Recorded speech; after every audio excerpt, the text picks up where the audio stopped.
ठीक है, सबसे पहला इंपॉर्टेंट टॉपिक जो है, पहले बेसिक समझना जरूरी है कि पॉलिनोमियल्स होते क्या।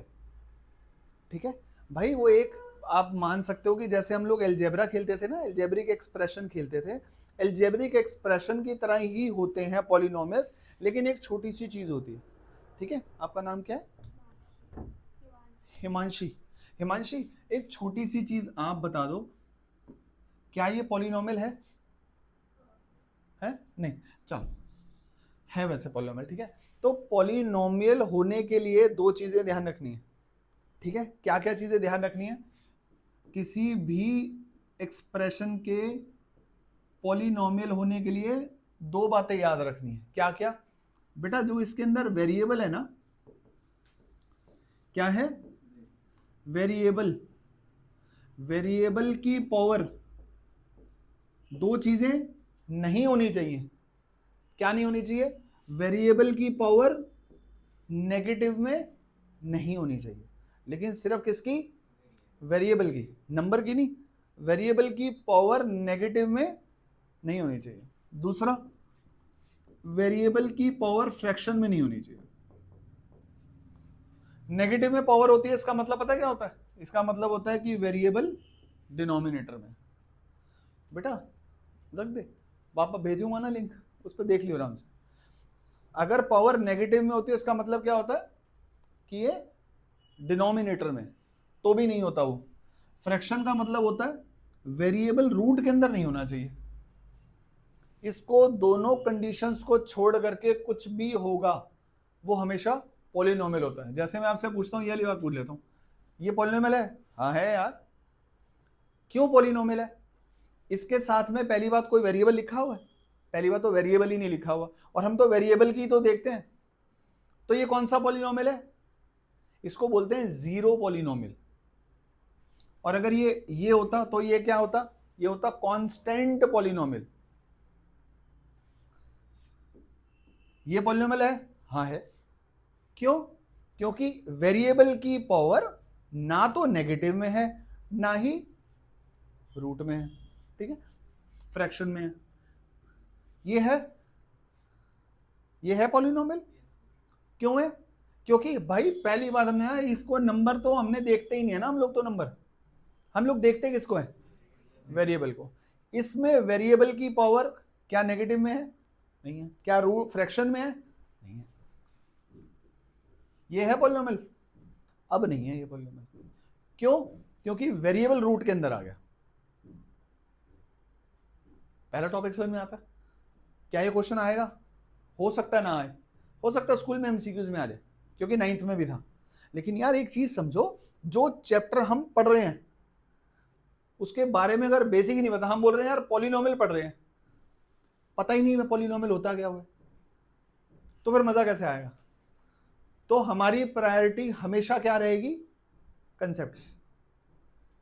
ठीक है, पहला टॉपिक क्लियर हो गया? समझ में आता है पहला टॉपिक? ठीक है।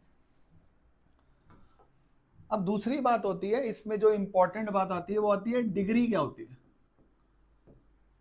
डिग्री होती है किसी भी पॉलिनोमियल में हाईएस्ट पावर किसकी? वेरिएबल की। वेरिएबल की हाईएस्ट पावर जो होती है वो डिग्री होती है। ठीक है, मैं आपको 4 बजे मिलूंगा। हाँ, वेरिएबल की हाईएस्ट पावर जो होती है वो डिग्री होती है। क्यों पढ़ा रहा हूं डिग्री यार? ये तो 9th का टॉपिक है। क्यों पढ़ा रहा हूं? क्योंकि बेस्ड ऑन डिग्री हम लोग क्लासिफाई करते हैं पॉलिनोमियल्स को। ऐसा पॉलिनोमियल जिसकी डिग्री 1 होती है उसको पता क्या बोलते हैं? Linear polynomial. जिसकी डिग्री 2 होती है उसको बोलते हैं क्वाड्रेटिक पॉलिनोमियल। और मजे की बात है यही हमारे सिलेबस में है 10th क्लास में। हमारे 10th क्लास में पूरा का पूरा चैप्टर क्वाड्रेटिक पॉलिनोमियल के ऊपर ही है। फिर भी जिसकी डिग्री 3 होती है उसको क्या बोलते हैं? Cubic polynomial. बात समझ में आती है ना इतनी? ठीक है, जैसे एक छोटी सी चीज कर लेता हूं,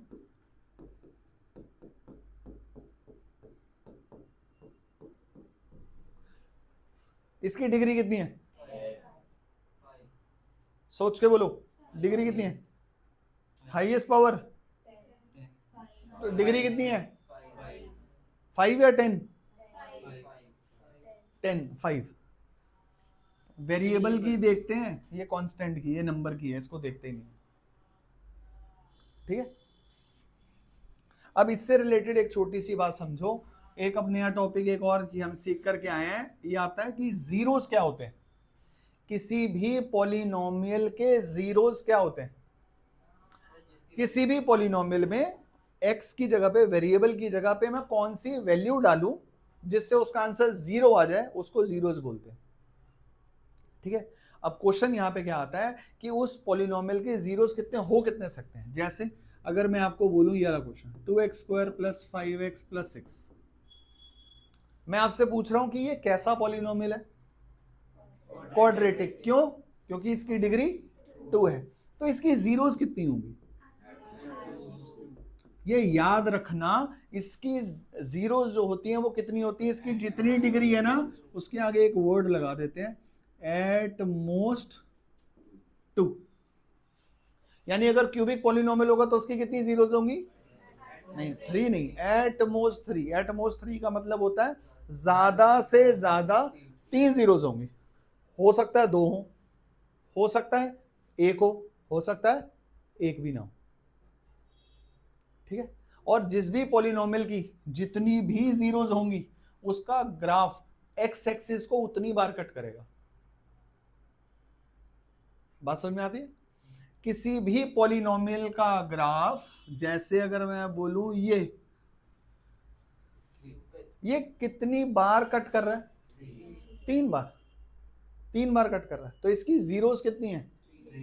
भाई आपने बोला क्यूबिक, लेकिन एक चीज मान करके चलना, हो सकता है कि ये जो है ना एक ऐसे पॉलिनोमियल का ग्राफ है जिसकी डिग्री 5 है, 2 जीरोस नहीं है ना उसमें, हो सकता है कट 3 बार कर रहा है। जैसे अगर मैं आपको बोलूं कि एक चीज है जिसका ग्राफ एक्स एक्सिस को 2 बार कट करता है सिर्फ, पक्का जरूरी है क्या कि उसका ग्राफ वो सिर्फ क्वाड्रेटिक पॉलिनोमियल का ग्राफ होगा? नहीं नहीं, हो सकता है उसकी डिग्री 5 हो सकता है उसकी डिग्री 5 हो, लेकिन जीरोस 2 हो। ठीक है, समझ में आती है बात? तो यहां पे एक छोटी सी चीज जो हमने करी, वो क्या करी कि जितनी भी बार किसी भी पॉलिनोमियल का ग्राफ कौन सी एक्सिस को कट करेगा?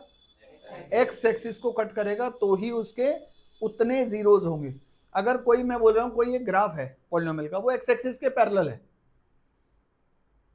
ग्राफ एक्स एक्सिस के पैरेलल है, तो जीरोस कितने होंगे? एक भी नहीं होंगे। जीरो होने के लिए उस ग्राफ का एक्स एक्सिस को कट करना जरूरी है। समझ में आती है बात? नेक्स्ट बात, अब हम बात करते हैं इसी की, क्वाड्रेटिक पॉलिनोमियल की बात करते हैं। क्वाड्रेटिक पॉलिनोमियल की स्टैंडर्ड फॉर्म क्या होती है? स्टैंडर्ड फॉर्म होती है ax² + bx + c, राइट? यही होती है ना। इससे हमें फायदा क्या है देखने का? जो भी x² के साथ लिखा होता है वो a होता है, जो x के साथ लिखा होता है वो b होता है, और लास्ट में छोड़ करके जो भी लिखा है वो c, मतलब कांस्टेंट टर्म होती है। यहां पर मैथमेटिशियंस ने इन टर्म्स का एक नाम रखा हुआ है। क्या का नाम रखे हुए हैं? जो ये वाली पहली टर्म होती है इसको बोलते हैं क्वाड्रेटिक टर्म। जो ये वाली टर्म होती है लीनियर टर्म। जो लास्ट वाली होती है इसको बोलते, वेरी गुड, कांस्टेंट टर्म। ठीक है, एक छोटी सी चीज और याद रखना, किसी भी क्वाड्रेटिक पॉलिनोमियल में मैक्सिमम कितनी टर्म्स हो सकती हैं पता है? 3। किसी भी क्वाड्रेटिक पॉलिनोमियल में 4 टर्म्स नहीं हो सकती। एक हो सकती है, हाँ हो सकती है। 2 टर्म हो सकती है, हाँ हो सकती है। 3 टर्म हो सकती है, हाँ। 4 हो सकती है, कभी नहीं हो सकती 4। सर एक टर्म बोले का एग्जांपल दे दो। लो सर, ये लो सर, पहली बात पॉलिनोमियल है, हाँ है। कैसा पॉलिनोमियल है ये? क्वाड्रेटिक। क्यों? क्योंकि डिग्री 2 है। ठीक है, 2 टर्म वाला भी दे दूं, कितनी टर्म्स है? 2, लेकिन है क्या? Quadratic polynomial. एक और दे दूं, कैसा पॉलिनोमियल है? क्वाड्रेटिक। टर्म्स कितनी है? क्या नहीं है? लीनियर टर्म नहीं। आप चाहो अगर कोई बोले ना इसको स्टैंडर्ड फॉर्म में लिख दो और ए बी सी की वैल्यू बता दो, तो ए कितना है? 3, बी नहीं है इसलिए 0 और सी 5। ये इसकी होती है स्टैंडर्ड फॉर्म्स। ठीक है, अब इसका सबसे इंपॉर्टेंट एक टॉपिक क्वेश्चन आया, x² प्लस 6x प्लस 8। ठीक है, 2-3 टॉपिक इससे समझेंगे। पॉलिनोमियल है? हाँ है। कैसा पॉलिनोमियल है? क्वाड्रेटिक। जीरोस कितनी होंगी? इसका ग्राफ कैसा बनेगा? तो जब इसका हम लोग ग्राफ बनाने की कोशिश करेंगे तो जो इसका ग्राफ बनेगा ना उसका एक स्पेशल नाम है इसका। Very good. इसका ग्राफ होगा, बोलेंगे पैराबोला। अगर केस स्टडी में UT1 में केस स्टडी में क्वेश्चन आया तो वो नाम पूछेगा, एक ग्राफ दिया होगा, वो बोलेगा ये ग्राफ की शेप कैसी बन रही है, इसका नाम क्या? तो हम बोलेंगे पैराबोला। पैराबोला होता कैसे है? अब यू शेप्ड ग्राफ होता है। ध्यान से देखेंगे इसका ग्राफ कैसा कैसा बन सकता है। देखो, या तो ऐसा बन सकता है, या ऐसा बन सकता है, या फिर ऐसा बन सकता है, डिपेंडिंग अपॉन इसका क्या मतलब है। ये 2 बार कट कर रहा है, इसका मतलब इसके 2 जीरोस है। ये एक बार कट कर रहा है या इसको इंटरसेप्ट कर रहा है, इसका मतलब है इसके एक ही 0 है। इसका मतलब ये जो बनेगा ना, ये किसी होल स्क्वायर का फॉर्मूला बन रहा होगा। ये एक्स एक्सिस को टच ही नहीं कर रहा है, इसका मतलब है इस दुनिया में ऐसी कोई भी वैल्यू नहीं बनी जिसको इसमें पुट करने से इसका आंसर 0 आ जाए। ठीक है, एक और खास तरीके का कर्व ये होता है पैराबोला ऐसा। उल्टा यू कब होता है? उल्टा यू तब होता है जब x² का कोफिशिएंट जो ये लिखा हुआ है, जो a है, वो नेगेटिव में होता है। ठीक है, जब x² का सिर्फ कोफिशिएंट नेगेटिव में होता है तो ऐसा ग्राफ बनता है। इसका नाम भी पैराबोला है। तो पैराबोला है, ग्राफ पैराबोला ही बनेगा। जीरोस 2 ही आई, लेकिन इन्वर्टेड यू क्यों बना? क्योंकि a जो है वो 0 से छोटा होगा। ठीक है, अब अगर मैं बोलता ये अगर a 0 होता, ये हो जाता ऐसा, तो ग्राफ ऐसा बनता क्या? नहीं बनता। क्यों? क्योंकि अब तो क्वाड्रेटिक पॉलिनोमियल ही नहीं है। ये कैसा पॉलिनोमियल है? लीनियर पॉलिनोमियल का ग्राफ एक स्ट्रेट लाइन से रिप्रेजेंट करता है। लीनियर पॉलिनोमियल का ग्राफ ऐसे स्ट्रेट लाइन पे जाता है। समझ में आई बात? अब इसी क्वेश्चन को ले लेते हैं। अब वो आपसे बोलता है find the zeros. Find the zeros करने के लिए हम लोगों ने जैसे 8th क्लास में सीखा था फैक्टराइजेशन, स्प्लिटिंग मिडिल टर्म से, उससे करेंगे फैक्टराइजेशन से। आंसर आया x² plus 4x plus 2x plus 8। जब इसको फैक्टराइज कर लोगे आंसर आएगा x plus 4 x plus 2। 9th class में 2.2 एक्सरसाइज में 3rd क्वेश्चन में हमने सीखा था फाइंड दी जीरोस। जीरोस कैसे फाइंड आउट करते थे? इस पूरे को इक्वल टू 0 रख देते थे, तो x की क्या वैल्यू आई? -4। इसका आंसर आया x plus 2 is equal to 0, x की वैल्यू आई -2। तो ये इसकी कितनी जीरोस बन गई? 2 जीरोस आ गई। यानी अगर मैं नॉर्मल सी बात करने की कोशिश करूं ना तुम्हें, तो इसका जब ग्राफ बनेगा पता कैसा बनेगा? ऐसा करेगा। क्यों? क्योंकि एक बार ये इसको -2 पे कट करेगा और एक बार -4 पे कट करेगा। ग्राफ तो पैराबोला ही बनेगा भाई। अब क्योंकि हमने पता लगा ली इसकी 2 जीरोस हैं, इसलिए इसको 2 बार ही कट करेगा। क्लियर इतनी बात? ठीक है सर, जैसे किसी पॉलिनोमियल में दोनों जीरोस पॉजिटिव में आ रही हैं तो एक साइड पे ही बनना चाहिए। अगर नेगेटिव पे एक साइड पे बन रहा है, नेगेटिव पे तो पॉजिटिव होती तो एक साइड पे बनता नहीं, तो सर वो दोनों साइड पे, एक इस साइड पे कट करता है, एक इस साइड पे। नहीं, वो एक पॉजिटिव और एक नेगेटिव होगी तो कट करेगा ना यार। और अगर दोनों पॉजिटिव होंगी तो फिर ऐसे बन जाएगा यार। ये ले ऐसे में, ये ले, अब बन जाएगा ऐसा जो तू चाह रहा है बनाना। ये ले, इस केस में इसके जीरोस आएंगे 4 और 2, तो ये यहाँ पे इसको कट करेगा, 2 और 4 पे कट करेगा। ठीक है, अब अगर आप ध्यान से देख लोगे, मैं ये चीज हटा रहा हूं, इसके जीरोस क्या निकाले याद रखना, क्या क्या जीरोस निकाले, -4 और -2। तो इसके जीरोस क्या है, -4 और -2। अब हम जो 0 0 0 0 बोल रहे हैं उसका हम एक नाम रख देते हैं। एक जीरो का नाम होगा अल्फा और एक जीरो का नाम होगा बीटा। ये क्या है, अल्फा और बीटा, ये जीरोस है। इसके बाद हम एक काम करते हैं, यहां पे कोफिशिएंट्स भी लिख लेते हैं। इसके बाद हम लोग यहां पे कोफिशिएंट्स भी लिख लेते हैं। तो कोफिशिएंट इसमें ए क्या है, ए क्या, ए होता क्या है भाई, एक्स स्क्वायर का कोफिशिएंट। एक्स स्क्वायर के साथ क्या लिखा है यहाँ पे, 1 लिखा है, तो 1 लिख देता हूं। बी कितना है, सी कितना है, सर वो चेंज करी थी आपने क्वेश्चन बी से अब ठीक है, पहला क्वेश्चन यही लिखा था ना। तो x square plus 6x plus 8 के हिसाब से ए की वैल्यू आई 1, बी की वैल्यू आई 6 और सी की वैल्यू आई 8। और जीरोस क्या है, -4 और -2। एक रिश्ता दोबारा से समझ लेना जिसके ऊपर पूरा चैप्टर टिका हुआ है, उसको हम लोग एक चीज यहाँ पे वर्ड भी लिखते हैं। हम यहाँ पे एक चीज करते हैं, इन दोनों में ना एक रिश्ता है आपस में, ये दोनों एक दूसरे के मामा चाचा के बेटे हैं। कैसे बेटे बनेंगे ध्यान से समझना। हम कहते हैं, इसको कहते हैं रिलेशनशिप बिटवीन किस किस में, ये क्या है, जीरोस, और वो क्या है, कोफिशिएंट्स। तो जीरोस और कोफिशिएंट्स में दो रिश्ते हैं, उसको याद कर लेंगे ध्यान से। पहला रिश्ता है सम ऑफ जीरोस का। जीरोस का सम क्या है, यहां पे क्या आया, -4 प्लस -2। कितना आंसर आया, सम ऑफ जीरोस वो कहता है अगर आपको सम ऑफ जीरोस निकालना हो तो निकालने के एक तो तरीका क्या है कि आप इसके जीरोस निकाल लो और उन दोनों को ऐड कर दो। लेकिन अगर सिर्फ कोफिशिएंट से निकालना हो तो आप इसको कैसे लिख सकते हैं, -b/a। b कितना है, 6, तो माइनस का साइन और 6, a कितना है, 1। तो देखो आंसर आ गया।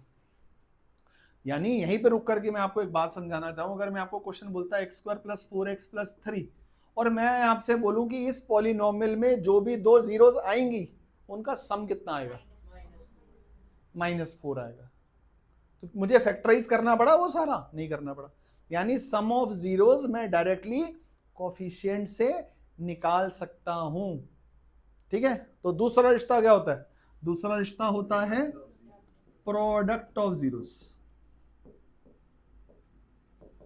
प्रोडक्ट करते हैं इनका, कितना आया, -4 × -2, कितना आया, 8। अब प्रोडक्ट ऑफ जीरोस डायरेक्टली निकालने का फॉर्मूला क्या होता है, C/A। C कितना है इसमें, 8/1, कितना आ गया, 8। अगर मैं इस क्वेश्चन में बोलूं कि जो इसके दो जीरोस आएंगे उसका प्रोडक्ट क्या होगा, 3 होगा। क्लियर है, एक क्वेश्चन ले ही लेते हैं, x² + 7x - 18। ठीक है, इसमें अल्फा प्लस बीटा क्या होगा, -b/a which is equal to -7। हो सकता है जब आप लोग स्कूल जाओगे तो कुछ स्कूल वाले -b/a ना बोले, इसको क्या बोलेंगे, minus coefficient of x upon coefficient of x²। जब नया नया टाइम आएगा ना, 15-20 दिन, 1 महीना, वो इसको ऐसे बोलेंगे। जब बाद में आप -b/a लिखने लगोगे तो ओके हो जाएगा, क्योंकि ये होता क्या है, कोफिशिएंट ऑफ x²। ठीक है, और अल्फा बीटा क्या है इसमें, -18।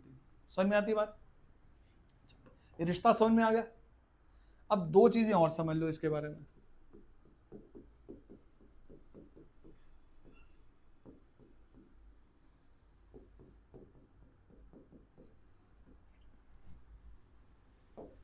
देखो, अगर मैं आपसे सिर्फ ये पूछूं, इन क्वेश्चन को लेकर के मैं आप लोगों से सिर्फ एक बात पूछना चाहता हूं और समझाना चाहता हूं, पूछना छोड़ो, इसको जब मैं फैक्टराइज करूंगा तो कितने फैक्टर बनेंगे, 2।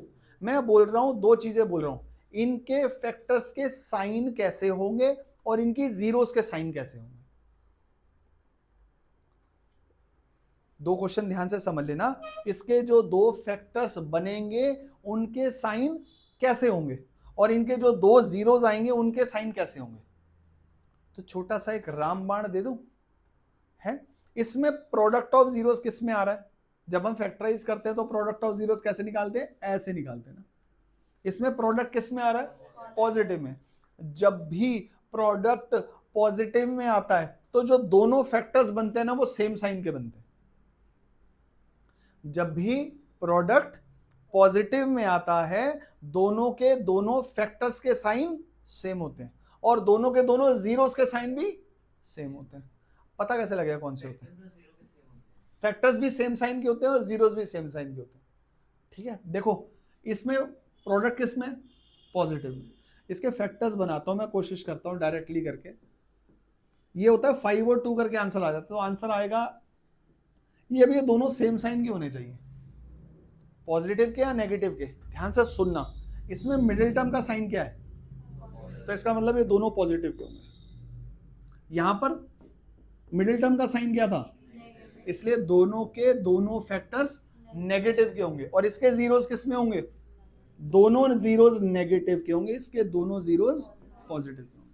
यानी हमने चीट कोड क्या निकाला, हमने चीट कोड निकाला कि भाई एक चीज हमने सीखी कि प्रोडक्ट किस में, पॉजिटिव में। जिस भी साइन का मिडिल टर्म होती है उसके ऑपोजिट साइंस की दोनों जीरोस होती हैं सेम। अगर इसकी मिडिल टर्म नेगेटिव में है तो दोनों के दोनों जीरोस उसके ऑपोजिट साइन के होंगे और सेम साइन के होंगे। वेयर एज अगर क्वेश्चन आता x square minus 3x minus, question आता है x square minus 3x minus 54, या आंसर आता x square plus 3x minus 54। इन दोनों में एक फर्क है, प्रोडक्ट किस में, प्रोडक्ट अगर नेगेटिव में होता है तो एक फैक्टर पॉजिटिव में होता है और एक फैक्टर नेगेटिव में होता है। इसलिए जीरोस भी एक पॉजिटिव में होती है और एक नेगेटिव में होती है। कैसे पता लगता है, दोबारा से देखते हैं। इसके जो आंसर आएंगे, जो फैक्टर्स बनेंगे वो बनेंगे 9 और 6। तो इसका आंसर तो पक्का यही आने वाला है, इसका भी यही आने वाला है। मेन जो प्रॉब्लम है दैट इज साइन क्या आएगा, ध्यान से समझना। इसमें मिडिल टर्म का साइन कौन सा है, तो इनमें से आउट ऑफ दी जो बड़ी वैल्यू वो नेगेटिव की होगी, दूसरी पॉजिटिव की होगी। इसमें मिडिल टर्म का साइन किस में है, तो इसका मतलब बड़ी वाली वैल्यू पॉजिटिव की होगी, दूसरी नेगेटिव की होगी, पक्का। ये है फैक्टराइजेशन की छोटी छोटी चालाकियां। जिसने ये नहीं सीखी हुई हैं वो जितनी जल्दी सीख लोगे उतना अच्छा है, क्योंकि जो चौथा चैप्टर है ना उसका नाम है क्वाड्रेटिक इक्वेशन। फर्क पता क्या आएगा उस चैप्टर में, उस चैप्टर में यहाँ पे बस इक्वल टू 0 रखा हुआ आएगा। किसी भी क्वाड्रेटिक पॉलिनोमियल में जब हम इक्वल टू 0 लगा देते हैं तो वो क्वाड्रेटिक इक्वेशन बन जाता है। उसके जीरोस को हटा करके नाम क्या हो जाएगा, रूट्स। करना यही पड़ेगा। तो 2 चैप्टर इसके ऊपर बेस्ड हैं 8th क्लास में। क्लियर है, इतनी बातें क्लियर है। सर अगर दूसरी वाली टर्म में 3x और 54 के साइन स्विच करते हैं तब भी सेम ही आंसर आएगा। ये पॉजिटिव का कर दूं, फिर फैक्टराइज ही नहीं हो पाएगा ना दोस्त। फिर तो साइन कैसे होगा, प्रोडक्ट किस में आ गया। अगर प्रोडक्ट पॉजिटिव में हो गया तो दोनों के साइन सेम होने पड़ेंगे। सारी स्टोरी प्रोडक्ट पे डिपेंड करती है। अगर प्रोडक्ट, दोबारा बोल रहा हूं, अगर प्रोडक्ट पॉजिटिव का है तो दोनों के दोनों फैक्टर्स के साइन सेम होते हैं, दोनों के दोनों जीरोस के साइन सेम होते हैं। मिडिल टर्म का जो साइन होता है उसके ऑपोजिट होते हैं। जैसे एक क्वेश्चन देता हूं आपको एमसीक्यूज में, आप यूलाइक उठाओ, आर डी शर्मा उठाओ। अगर एमसीक्यूज वाली किसी ने आर डी शर्मा लिया है तो हो सकता है ये same question as it is मिल जाएगा, नहीं तो किसी ना किसी के पेपर में मिल जाएगा। वो बोलेगा इसके जो 2 जीरोस आएंगे वो 2 जीरोस के साइन कैसे होंगे, सेम। हाँ बिल्कुल, आंसर आ गया, तो बोल दिया उसने आर ने फटाफट से। इसके जो दोनों जीरोस आएंगे, पहली बात दोनों के दोनों जीरोस सेम साइन के आएंगे। और कौन से होंगे सेम साइन के, मिडिल टर्म कौन से साइन की है, तो जीरोस इसके उल्टे साइन के होंगे। सीधी सी बात, नो बकवास। क्या करना है, इतना लॉजिक ही नहीं है उसको में। समझना है कंसेप्ट को। जिस दिन कंसेप्ट समझ जाओगे उस दिन ऐसे लगने लगेगा कि यार ये तो बहुत लड्डू था पेपर। जिन बच्चों को पुराने हैं, अक्षय को पता है जैसे, तो भाई हर बार बोलता हूं, हर पेपर देने के बाद आकर के यहाँ पे नाच के जाओगे, ये मेरी गारंटी है। लेकिन उसके लिए प्यार से पढ़ना पड़ेगा। जो ये आज हाल है ना क्लास का, ऐसे होगा तो दिक्कत होगी, ठीक है कि नहीं। 30 में से कितने बच्चे आए हैं? 10 बच्चे आए हैं, यानी 20 बच्चे अपने आप को फन्ने खा समझ रहे हैं कि हमें सब आता है, 20 बच्चे। तो वो एक गाना आया था ना, उस तेरा घाटा मेरा कुछ नहीं जाता, तो वही वाला सीन है भाई, संडे आओगे तुम्हारा फायदा है, ठीक है ना। वरना कितने के बैच में पढ़ रहे हो? 16 के बैच में पढ़ रहे हो। अभी कितने के बैच हो गया? 10 का बैच हो गया। और जिस दिन कमाएंगे तुम्हारा ही फायदा है। जो रेगुलर अपनी क्लासेस अटेंड करेगा उसका फायदा है, और किसी का फायदा नहीं है। क्लियर? अल्फा प्लस बीटा और दो फॉर्मूलाज अब नोट, चाहे तो पुराने बच्चे तो कर चुके हैं, आपको भेज दूंगा मैं दोबारा फॉर्मूला लिखकर। इसका एक फॉर्मूला है ये वाला, ठीक है, हमने सबने किया हुआ ना बाकियों ने। तो इसका क्या फॉर्मूला है?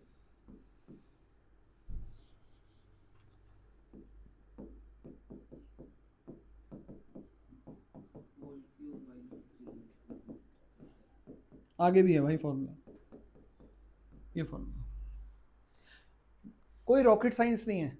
जैसे हिताक्षी हिमांशी ने ना फॉर्मूला लिखा तो उसने आंख ब्लिंक कर ली, कह रही ओ शिट, ये याद करने पड़ेंगे फॉर्मूला। मत करो यार याद, क्यों रट्टे मारने, नहीं करना हमने याद, ये लो भूल जाओ यार, ये लो भूल गया मैं।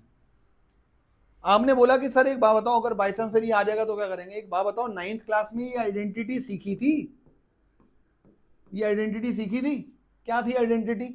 आइडेंटिटी थी a cube plus b cube plus 3ab bracket a plus b, यही थी ना। अब एक बात बताओ यार, मैं इसकी वैल्यू निकालनी है मुझे, तो मैं क्या कर रहा हूं इसके लिए? इस पूरे को उठा करके यहां ट्रांसपोज ही तो करा मैंने, नहीं तो वो भी मत करना, इसी फॉर्मूला में वैल्यू पुट कर देना। मुश्किल कुछ भी नहीं होता, ये डिराइव्ड आइडेंटिटी है ये वाली। अच्छा एक काम करते हैं, चलो छोड़ो, एक चीज सिखाता हूं, देखो, क्योंकि इसने आइज ब्लिंक करी, मैंने पढ़ लिया कि यार ये सोच रही है मैं कहां फंस गई। ये फॉर्मूलाज याद करने पड़ेंगे? नहीं याद करने पड़ेंगे। मैंने आपसे पूछा कि बेटा इसमें alpha square plus beta square बता दे, ठीक है। हिमांशी ने बोला मेरे से नहीं होती आइडेंटिटीज याद व्याद, मैं नहीं करूंगी याद, और भी बहुत कुछ है दुनिया में करने के लिए। तो मैंने बोला मत कर बेटा याद, मत कर। अल्फा बीटा निकालना तो आता है, अल्फा प्लस बीटा निकालना तो आता है, अभी सिखाया था। कितना होगा alpha plus beta? -3 minus b upon a. Alpha beta कितना होता है? 2। निकालनी किसकी आइडेंटिटी है? स्क्वायर वाली। स्क्वायर की यार ये वाली आइडेंटिटी याद है, ये तो याद है। तो एक काम करते हैं, इसी आइडेंटिटी को इसमें ऐसे लिखते हैं, alpha plus beta whole square किसके इक्वल होगा? Alpha square plus beta square plus जिस जिसकी वैल्यू पता है डाल दो। अल्फा प्लस बीटा की वैल्यू कितनी पता है? मैं ये लिखी -3 का स्क्वायर, ये alpha square plus beta square plus 2, वो कितना था? -3 का स्क्वायर 9, ये 2 2 4 यहां आकर के माइनस हो गया तो इसकी वैल्यू होगी 5 आंसर आएगा। मत करो यार फॉर्मूला, कौन बोला फॉर्मूला याद करना? ऐसे ही अगर मैं आपको बोलूं कि ए उसकी वैल्यू निकालनी है, ए प्लस बी होल क्यूब की वैल्यू, उसकी alpha cube plus beta cube की वैल्यू निकालनी है, हम मेरे को इसकी याद करने की जरूरत नहीं। आप इसको फॉर्मूला को लिखो, मेन को लिख लो, जब तक याद नहीं होता। ये होता है formula alpha cube plus beta cube plus 3 alpha beta bracket alpha plus beta. ये दोनों वैल्यू जहां जहां पे लिखे हैं वो डाल दो, क्या बनेगा? -3 cube is equals to alpha beta is 2, वो -3, -3 का क्यूब इज -27, 3 2 6, 6 3 18, किसका? माइनस का। जब माइनस का 18 यहां आएगा तो प्लस का हो जाएगा, आंसर आ जाएगा -9। क्वेश्चन खत्म हो गया, क्योंकि ये आइडेंटिटीज तो हम याद करके आए हैं दोनों, ठीक है। क्लियर?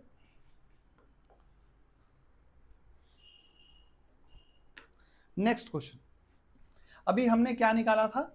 जब हमें पॉलिनोमियल गिवन था, हम उससे क्या निकाल रहे थे? उसके जीरोस निकाल रहे थे। अब हम उल्टे चलते हैं। उल्टा कैसे चलते हैं? अल्फा दिया हुआ है 3 और बीटा दिया हुआ है 4। पहला क्वेश्चन यहां पे आएगा कि ये जो दो जीरोस हैं ऐसे इस दुनिया में कितने पॉलिनोमियल्स हो सकते हैं जिसके ये दोनों जीरोस हो? आंसर आएगा इनफाइनाइटली मैनी। यानी ऐसे बहुत सारे पॉलिनोमियल्स मैं बना सकता हूं जिसके ये जीरोस होंगे। ठीक है, टीचर बोलेगा कोई एक ही बना दे बेटा, बहुत सारे की बातें तो बात की, कोई एक बना दे। तो जब भी हमें जीरोस गिवन होंगे और उससे हमें पॉलिनोमियल बनाना होगा, हम लोग क्या करेंगे, इन दोनों जीरोस को एक बार ऐड कर देंगे और एक बार इन दोनों जीरोस को मल्टीप्लाई कर देंगे। ऐड करते हैं, देखो मल्टीप्लाई करते हैं, ये क्या निकल गया, सम ऑफ जीरोस, यानी ये जो होता है ये क्या निकला, सम ऑफ जीरोस, और ये क्या निकला, प्रोडक्ट ऑफ जीरोस। जब भी हमारे पास सम ऑफ जीरोस और प्रोडक्ट ऑफ जीरोस आ जाएगा तो देखो पहले दिन ही हमने टाइल पे लिख दिया इसका फॉर्मूला क्लासरूम में। क्या फॉर्मूला होता है, x square minus sum of zeros x plus product of zeros. तो ये answer x square minus 7x plus 12, ये इसका आंसर होगा। ये एक ऐसा पॉलिनोमियल है जिसमें ये दोनों वैल्यू पुट करूंगा तो आंसर पक्का 0 आएगा। ये तो एक बन गया सर, एक और नहीं ये ले पूरे को 2 से मल्टीप्लाई कर दे, एक और बनाना है इतने 3 से कर दे, और बोल कितने से बनाऊं, इनको जाने दे, हम यही बनाते हैं, 3 से करते हैं, फिर 30 से करते हैं, फिर 300 से करते हैं, फिर अलग से करते रहेंगे, ये घर चल जाएंगे, हम लोग यहीं कुछ ऑर्डर कर लेंगे। इसीलिए हम लोग यहां पर एक बार वैल्यू लिखते हैं k, k means k is any real number but k is not equals to 0, क्योंकि 0 होगा तो क्या बन जाएगा, 0 रावण है हमारी दुनिया का, वो क्या कहता है, जो हमसे टकराएगा मिट्टी में मिल जाएगा, चूर चूर हो जाएगा, क्योंकि वो तो सबको मल्टीप्लाई करते ही 0 कर देगा ना, इसलिए बाहर 0 नहीं हो सकता, इसको 0 को छोड़ करके या कुछ भी हो सकता है। ठीक है,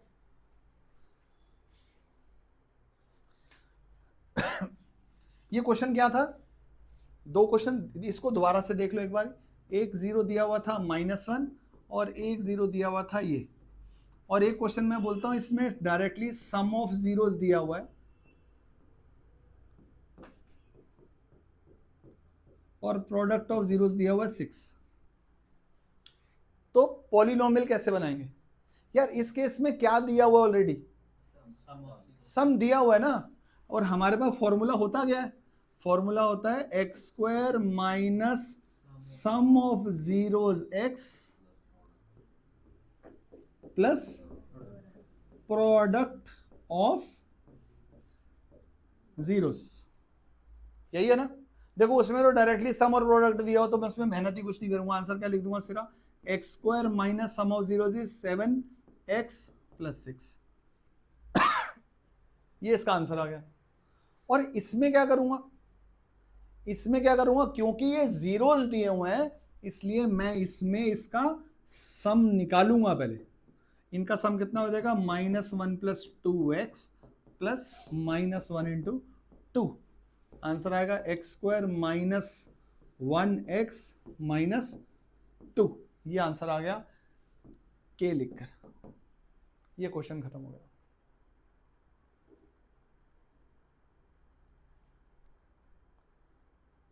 दिक्कत पक्का हिमांश, कोई बात नहीं है ना, ये तो अभी आपकी पहली है क्लास। दूसरा एक क्वेश्चन जो बहुत बेसिक है, ये क्वेश्चन दिया, मैं इसमें 2 क्वेश्चन बनाऊंगा इसी के अंदर। ठीक है, क्वेश्चन, पहला क्वेश्चन क्या बनेगा इसमें, इफ 2 is a 0 फाइंड के, अगर इस पॉलिनोमियल का 2 एक 0 है तो बताओ k की वैल्यू क्या है। बड़ा सिंपल होता है, ये वैल्यू 0 का मतलब क्या होता है, अगर 2 0 है इसका मतलब क्या है, इसका मतलब है इस पॉलिनोमियल में जब मैं वैल्यू 2 डालूंगा तो आंसर क्या आएगा, 0 आएगा। और ये वैल्यू 2 कहां डालनी का है, x की जगह पे, तो जहां जहां पे x लिखा है लिख दो, ये 2 square plus 3 2 plus k is equal to 0। Normal question बन गया, कितना आंसर आएगा, के की वैल्यू -14 आ जाएगी इससे। ठीक है, ये क्या क्वेश्चन था हमने पहला किया था, क्या दिया हुआ था, इफ 2 इज अ 0। अगला क्वेश्चन इसी में क्या आएगा, यहां पे आपको वो बोलेगा if 1 0 is reciprocal of the other. अगर एक 0 दूसरे का रेसिप्रोकल है, कल की क्लास में भी समझाया था, जब रेसिप्रोकल दिया हुआ आता है तो क्या कहते हैं, हम लोग बोलते हैं अगर एक 0, इसका मतलब है अगर एक 0 अल्फा है तो दूसरा 0 ना बीटा नहीं है, इस बार 1/अल्फा है, क्योंकि इसका रेसिप्रोकल है ना। तो अगर एक 0 अल्फा है तो दूसरा 0 1/अल्फा। अच्छा, इनको मल्टीप्लाई करूंगा तो क्या आएगा, और ये मल्टीप्लाई करने का मतलब क्या होता है, प्रोडक्ट ऑफ जीरोस। और हमें पता है प्रोडक्ट ऑफ जीरोस होता क्या है, नहीं, प्रोडक्ट ऑफ जीरोस होता है C/A। ये प्रोडक्ट बना गया, इसमें C कितना है, K, A कितना है 2, तो K की वैल्यू 2 आ गई, क्वेश्चन खत्म हो गया। अगर एक 0 दूसरे का रेसिप्रोकल होता है तो आज एक चीज याद कर लेनी है, प्रोडक्ट ऑफ जीरोस 1 होता है। ठीक है,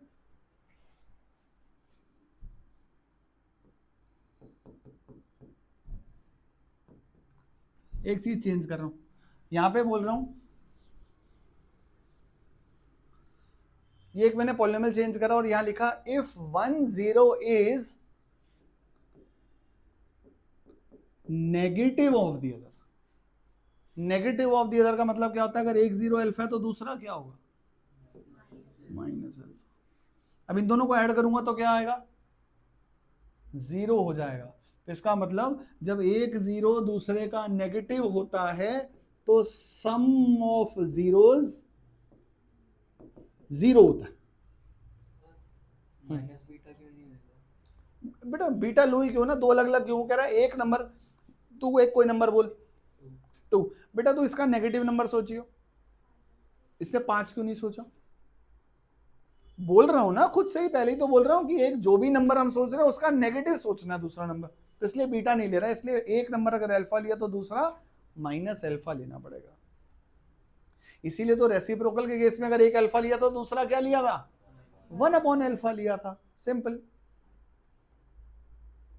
और जब भी एक 0 दूसरे का ये नेगेटिव होता है तो हमेशा याद रखना है कि सम ऑफ जीरोस हमेशा 0 होता है, सम ऑफ जीरोस। और सम ऑफ जीरोस होता क्या है, -b/a। b कितना है इसमें, -3, a कितना है 2, किसके इक्वल है ये 0। जब ये क्रॉस मल्टीप्लाई हो जाएगा तो k की वैल्यू भी 0 ही आ जाएगी, क्वेश्चन खत्म हो गया।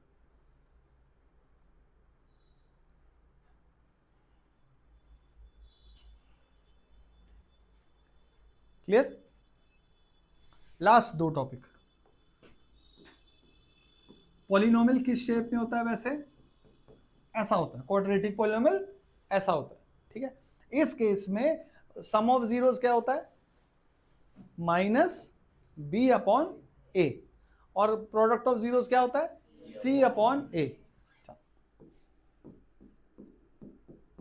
अगर मैं इसमें आपको बोलूं कि सम ऑफ जीरोस क्या होगा तो प्लीज ध्यान से सुनना। देखो हमने पढ़ा क्या है, कितनी टर्म्स होनी चाहिए, 3, इसमें कितनी है, कौन सी टर्म नहीं है, जब भी किसी पॉलिनोमियल में लीनियर टर्म नहीं होती है अल्फा प्लस बीटा हमेशा 0 आता है। ऐसे ही एक और क्वेश्चन, 3x² + 6x, इसमें कौन सी टर्म नहीं है, अगर मैं कंपेयर करूं c नहीं है, यानी कांस्टेंट टर्म नहीं है। जब कांस्टेंट टर्म नहीं होती है तो प्रोडक्ट ऑफ जीरोस 0 आता है। ठीक है,